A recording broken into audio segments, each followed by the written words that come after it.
The Arctic tern travels more than 55,000 miles every year, going from the Arctic Circle to the Antarctic Circle and then back. How do they do that? How many of you are familiar with the bar-tailed godwit? All right, I'm in your crowd. Never heard of it either.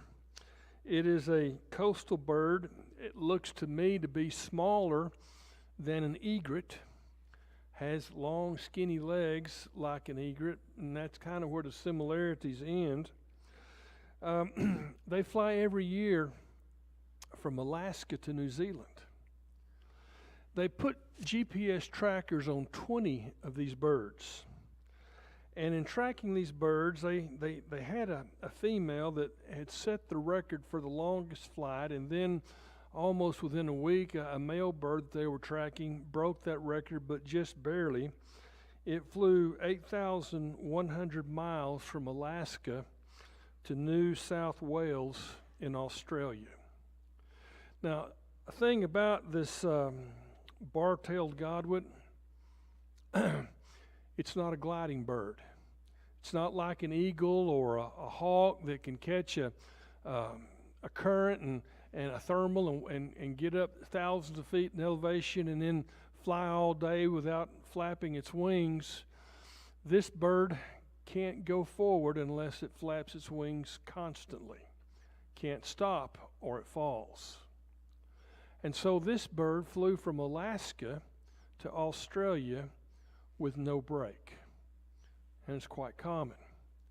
And then after taking a little rest, which for me would be a long rest, he then goes on to his final destination in New Zealand and then goes back home later in the year. Think about that. A mother lays her eggs somewhere in Alaska, sits on the nest until the hatchlings occur, and then as soon as they're able to fend for themselves, she flies to New Zealand. And they, a few weeks later, mature enough to the point that they'll also make that journey and make it back home.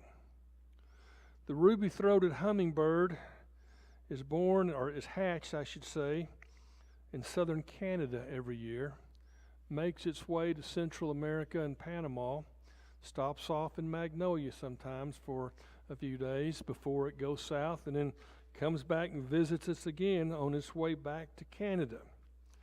There are migratory birds that don't migrate at a certain time of year, as some internal clock would suggest, but rather they migrate when our food supply runs out. And so if they feed on a certain kind of insect, and maybe there's some kind of atmospheric condition and you didn't get a good hatch of that particular insect that year, I mean, imagine somewhere where there's no love bugs for a year, or maybe no June bugs for a year. It's not in our county, but imagine that happening. Well, when they run out of their food source, then they go ahead and do their migration. It could be in March, it could be in August. That's what drives it. There are migratory birds that have laid eggs in, say, Spain. And researchers have taken those eggs and put them in incubators and took them to northern Germany and hatched them in northern Germany. And the parent birds in Spain have enough food that they don't migrate at all, but the ones that were taken to Germany will migrate to somewhere in Africa and then come back to Germany without any instruction from the parents. And so the question is, how in the world have they done this? Well, ornithologists have come up with three things that they think contribute to this. Number one, it's been well documented that birds have the ability to imprint images in their brains, literally photographic memory. And so they see something, they imprint it, and yet for those of us old enough, and I think most of us in this group are old enough to remember being at somebody's house when they came back from summer vacation and they had taken a bunch of 35 millimeter slides and loaded them up into a carousel, Kodak carousel projector, and you got to watch the slide presentation. That's what the birds are able to do. They just have these little snapshots of things, and they believe that these birds take imprints of the sun and the moon and the stars, and are able to navigate by night by stars because they're where their pictures say that they're supposed to be at a certain place on the planet. Well, what do you do if you have cloud-covered nights? It's also known that these birds have little minuscule elements of iron in their inner ear that are reactive to the Earth's magnetic field.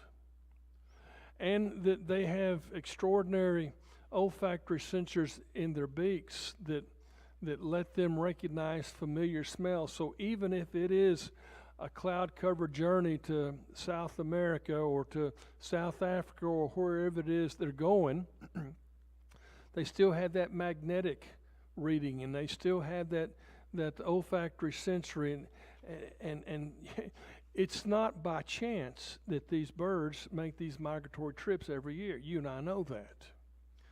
It's the height of lunacy and idiocy to believe that an evolutionary process taking place over billions of years has resulted in these finely tuned birds that can make these trips. All it takes is for that one bird, the first time to make that trip, to not have all these evolved skills, and there'd be no more Arctic terns or bar-tailed godwits or whatever they are. We know better than that, and I'm not trying to convince you of something that you don't already believe. But it occurs to me that the same God who gave them and enabled them with everything they need to know to make the journey is the same God who has given to you and I everything that we need to know to make the journey. We don't imprint. We don't have extraordinary olfactory sensors that can get us to heaven. We don't have the ability to detect the magnetic fields and take us from this planet to wherever heaven is. But what we do have is a God who wants us to be with Him. And so